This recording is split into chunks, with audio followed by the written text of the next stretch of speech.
Sometimes silence feels deafening. After my husband George passed away 3 years ago, our home in Cheyenne became a maze of memories. Every corner told its own story. His old baseball cap still hung on the hook by the door, as if he might walk in at any moment. His best dad mug sat on the kitchen shelf, now coated in a thin layer of dust. Even the old vinyl record player in the living room, which used to fill our home with jazz melodies, stood silent now, as if unwilling to break the stillness. I woke up early not because I had something exciting to do, but out of habit. My days were filled with mundane tasks: making the bed, dusting, watering my neglected houseplants. It was like living the same day on repeat, with nothing ever changing. I went to the store, smiled at neighbors who politely asked how I was doing, and returned home to spend the evening on the couch, flipping through old photos, remembering George. It hurt, but forgetting him would have been even worse. One morning, I decided to take a walk in the local park. The sky was clear, and a light breeze rustled the tree branches, as if someone were trying to whisper words of comfort to me. I strolled along the path, paying little attention to the people passing by, until I noticed him, a large golden retriever. He stood nearby, as if waiting for me to see him. His coat gleamed in the sunlight, and his warm brown eyes looked at me with such kindness that I stopped in my tracks. "Hey there, buddy," I said, crouching down. The dog slowly approached, rested his head on my knees, and let out a quiet sigh. My hand instinctively reached out to stroke his soft fur. That simple gesture, that touch, was the first real moment of comfort I'd felt in a long time. "You must be lost," I continued, glancing around for his owner, but the park was nearly empty. No one nearby, just the two of us. The dog followed me all the way to the park exit, staying close by my side. I took him to the nearest shelter, hoping someone was already searching for their missing friend. The shelter staff assured me they would do everything possible to find his owners, and I, though heavy-hearted, said goodbye. That night turned out to be the most restless I'd had in months. I couldn't stop thinking about him, his gaze, his silent companionship. It felt like he had been sent to me at the moment I needed support the most. At 3 o'clock in the morning, I got out of bed, poured myself a cup of tea, and realized I had to do something I hadn't done in a long time: listen to my heart. The next morning, I called the shelter and asked if I could adopt him if no one claimed him. They told me the dog was still there and no one had come forward. My heart raced at the thought that I might give him a new home. An hour later, I was standing at the shelter's door. The dog saw me immediately, got up, and wagged his tail, as if he had never doubted I'd return. His name was Max, the shelter workers told me, checking his old collar. Max, the name suited him perfectly. We went home together, and for the first time in a long while, my heart felt a little lighter. That evening, we sat on the porch watching the sunset. Max lay at my feet as I stroked his head, listening to his quiet breathing. That day was the first step towards something new. I didn't know yet what that new would look like, but for the first time in months, I felt it was possible. Max looked at me, and in his eyes, I saw something I hadn't noticed in my life for a long time: hope. Not long after Max came into my life, I realized we were both stuck in our own little world. Each day was like the last. Morning walks around the neighborhood, slow evenings on the porch. Max, despite his loyalty and energy, seemed to adjust to my quiet, mundane life.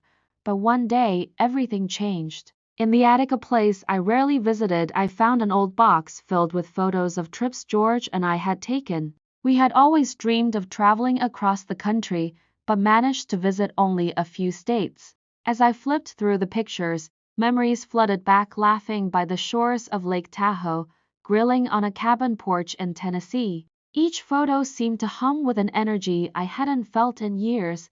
Suddenly, an idea struck me. Why not take Max and go on a road trip? It could be our fresh start, a way to shake things up and give life a second chance. The next morning, I rented a camper. It was small but cozy, with a bed by the window and a tiny kitchen. I prepared everything we would need: a map with places George and I had once planned to visit, a bowl for Max, his favorite toy, and plenty of supplies. Our first stop was Colorado, in the mountains George had loved. We drove along winding roads that hugged the hills, and I enjoyed watching Max stick his head out the window, catching the breeze. His joy was infectious, and I felt something inside me begin to thaw. We parked by a small mountain lake where I prepared lunch. Max dashed along the shore, chasing dragonflies. I watched him, unable to suppress a smile. In that moment, for the first time in years, I felt the beauty of being present. Later that evening, as the sun set behind the mountains, a man approached us. He was tall, with reddish hair, holding a fishing rod and smiling warmly. "Good evening," he said. "Beautiful dog you've got there. Retrievers make the best companions." "Thank you," I replied, feeling slightly awkward at the unexpected conversation. "This is Max. Are you a fisherman?" I asked, trying to keep the conversation going. "Yes, and a traveler," he replied, his eyes lighting up as he spoke. "My name's Brian. I've been living out of my van and wandering for years now." We started talking, Brian sharing stories about his travels, the places he'd seen, and the people he'd met along the way. I told him about George, about how Max had brought me back to life when everything felt lost. When the stars lit up the night sky, he suddenly took my hand. I froze for a moment, but then warmth spread through me. "Life doesn't end, Linda," he said softly but firmly. "It just takes a new route." I smiled, and he leaned in to kiss my cheek. It wasn't passionate, but tender, not flirtatious, but understanding. Max snorted softly, as if giving his approval. That night marked the beginning of something new, not just for me, but for my heart. "A traveler," he said. "My name's Brian. I've been living out of my van and wandering for years now." We started talking. Brian shared stories about his travels, the places he'd seen, and the people he'd met along the way. I told him about George and how Max had brought me back to life when everything had felt so still and hopeless. When the stars lit up the night sky, he suddenly took my hand. I froze for a moment, but then warmth spread through me. "Life doesn't end, Linda," he said softly, but firmly. "It just takes a new route." I smiled, and he leaned in to kiss my cheek. It wasn't passionate, but tender, understanding, not flirtatious. Max snorted softly as if giving his approval. That night marked the beginning of something new, not just for me, but for my heart. Our journey with Max picked up pace. Each new day started with uncertainty and ended with a kind of tired satisfaction I hadn't felt in ages. Colorado gave way to the wide open plains of Kansas, then to the green valleys of Missouri. We didn't make rigid plans, just followed our intuition, guided by maps, tips from strangers, and sometimes even the direction of Max's eager gaze. On our third day in Missouri, we stopped in a tiny town called Hanley. Its main street hosted a lively market where locals sold homemade honey pies, crafts, and fresh produce. Max, curious as ever, sniffed everything in sight, drawing smiles from passing farmers. "That's the politest retriever I've ever seen," said an elderly woman in a wide-brimmed hat, offering me a warm smile. Her name was Etta, and she sold homemade apple cider. "Well, he's a gentleman," I replied, pouring myself a cup of her cider. Etta seemed to believe there was nothing better than a good conversation. We talked about the weather, her cider recipe, how she once rescued a quail, and even her youngest son, who dreamed of becoming an actor.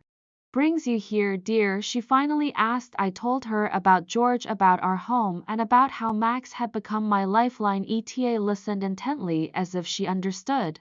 "Every word. You're making the right choice, Linda," she said, pouring me another cup of cider. "Sometimes the road isn't just a path, it's a way to find yourself." We said our goodbyes, but her words lingered. They made me think maybe this journey was more than just a trip. The next day we moved on. Max snapped on the passenger seat as I enjoyed the wind streaming through the open window. Missouri's roads led us to a campground. By a river, I parked under a giant oak tree and Max immediately bolted out of the camper to explore as I set up a small table and prepared a simple lunch. A young couple approached. Rachel and Tom were travelers from Minnesota on their honeymoon. We struck up a conversation, and they invited me to join their campfire that evening. When night fell, I joined them by the fire, Max curled up at my feet warming his paws by the flames. Rachel played an old folk song on her ukulele and Tom shared stories about how they met in college. Their youthful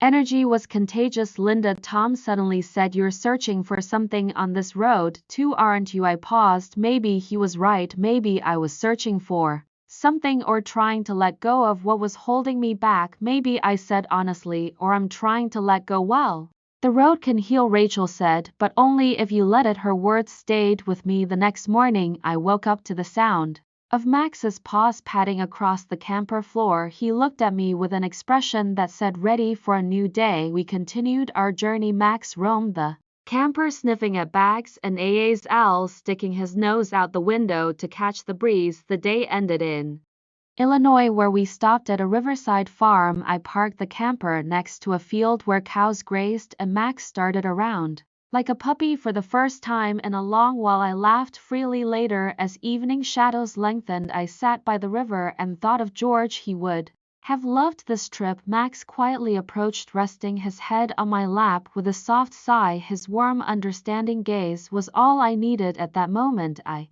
scratched behind his ears and whispered, "Thank you, Max. You're the best companion I could ask for." That evening stayed with me. It held everything: simplicity, the beauty of nature, Max's warmth, and the sense that my life was truly beginning to change. Coming back home felt strange after weeks on the road with Max. Our little house in Cheyenne seemed different. It was no longer the trap of memories that had held me captive. Instead, it felt like a starting point for something new, a sanctuary waiting for its own transformation. Max seemed to sense the change immediately. He dashed around the yard, which had been neglected and lifeless before the trip, acting like a king surveying his reclaimed domain. I watched him chase a ball through the grass and felt a lightness I hadn't experienced in years. On our first evening back, I treated myself to a quiet dinner on the porch. Max lay by my side, his head resting on his paws, his eyes following every move as I ladled soup into a bowl. His calmness felt almost symbolic. We had been through something significant together,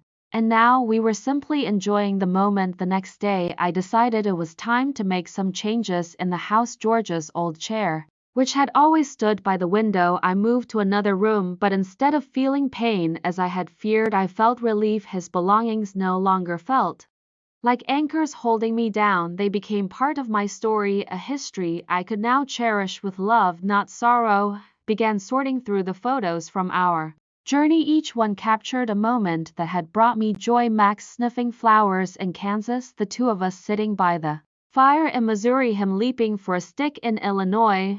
Arranged them into an album and titled it Our Journey. A few weeks after our return, I invited neighbors over something I hadn't done in years. They noticed the change in me right away, commenting on the light in my eyes that had been missing for so long. We shared tea, laughter, and stories, and for the first time, the house felt truly alive again. I realized that a home isn't just walls and furniture, it's also the people who come into it. One evening during a walk with Max along our street, I noticed the stars shining more brightly than I remembered. I stopped to look up, and Max sat beside me, his warm gaze following mine. "You've changed my life, buddy," I said, stroking his head. "Thank you for being here." Max let out a quiet snort as if he understood. At that moment, I realized that life doesn't have to look the way it once did. It can be different and still just as beautiful. Max and I had found our path, our home, and a new sense of purpose. Every day was no longer just a cycle of waiting, but a new chapter to